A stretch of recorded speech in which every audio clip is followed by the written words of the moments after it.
নমস্কার, আমি মালদা জেলার ছোট্ট একটি গ্রাম থেকে সীমা। আরেকটি নতুন ভিডিও নিয়ে চলে এসেছি। আশা করি আপনাদের সবার ভালো লাগবে। এই ভিডিওটা অবশ্য আমাদের বাড়ির পুজোর ভিডিও। আমাদের বাড়িতে চৈত্র মাসে দেল পুজো হয়ে থাকে, সেই পুজোরই কিছু অংশ পাট করে দেখাতে থাকবো আপনাদের সঙ্গে। একদিনে তো অত ভিডিও দেওয়া সম্ভব হবে না, সেই জন্য পাট করে দেবো ভেবেছি। তো যাই হোক, আজ হচ্ছে চৈত্র মাসের 20 তারিখ। সাধারণত চৈত্র মাসের 20 তারিখ করেই আমাদের বাড়িতে দেল পুজোর ঘট বসানো হয়। আর যেই মাস 31-এ যায় সেই মাসে 21 তারিখে ঘট বসানো হয়। তো রাত্রেবেলা করে এই যে সারাদিন আমার শ্বশুরমশাই উপোস ছিলেন, সেই পুজোর সময়ের কিছু মুহূর্ত তুলে ধরেছি এখন। আজ ঘট বসানোর দিন। ঘট বসানোর সময় যেই সব নীতিকারণগুলো আছে সেইগুলোই আমার শ্বশুরমশাই করে নিচ্ছেন ধীরে ধীরে। আমি এখনও অবধি এই পুজোর নীতিকারণ ঠিকঠাক জানি না। আমি যতটুকু জানছি ততটুকুই আপনাদের সঙ্গে বলার চেষ্টা করছি।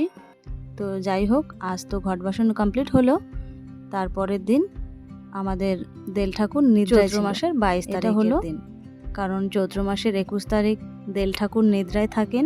সেই অবস্থায় ওই দিন ঠাকুরকে ঘরের থেকে বের করা হয় না। তো আজকে 22 তারিখ কিছু সন্ন্যাসীকে বেত্ত দেওয়া হয়েছে।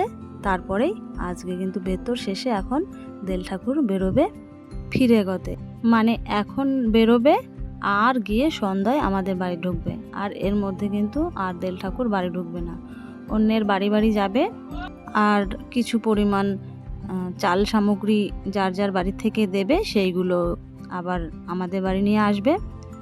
এই পুজোটা কিন্তু খুবই কঠিন আমার কাছে মনে হয়, কারণ আমাদের বাড়ির পুজোতে না খেয়ে পুজো করা হয়। অন্য বাড়িতে হয়তো খেয়ে করে, আমি দেখেছি মোবাইলে। আমাদের বাড়ি একেবারেই না খেয়ে পুজো করে, মানে ভোরবেলা খেতে পায় আর রাত্রেবেলা অঞ্জলির শেষে খেতে পারে, আর ঠিক ভোরবেলা সূর্য ওঠার আগে খেতে পায়। তাছাড়া দিনের বেলা কোনো খাবার কোনো জল কিছুই পায় না এরা। আর আজ যেহেতু প্রথম দিন, সন্ন্যাসী আছে ওইদিকে, আরও আছে রাস্তার দিকে, এখানে এত সন্ন্যাসী দেখা যাচ্ছে না। আজ প্রথম দিনই 12 জন বেত্ত নিয়েছে, আর পুরনো সন্ন্যাসী কিছু আছে। তো এবারই সব থেকে রেকর্ড করা সন্ন্যাসী আমার শ্বশুরের লাইফে হয়েছে। আজকের দিনে হয়নি, লাস্টের দিকে আরও বেশি হয়েছে, 100-র মতো সন্ন্যাসী হয়েছিল। তো যাই হোক, এই যে আজ সবার প্রথমেই যাচ্ছে আরাগাছির দিকে, কাছে গ্রামে যাবে, কারণ প্রথম দিন তো যাই হোক, আজকের মতো এইটুকুই। এর পরের দিন আরও বড় করে দেওয়ার চেষ্টা করব। যদি ভালো লেগে থাকে একটা লাইক করে দেবেন।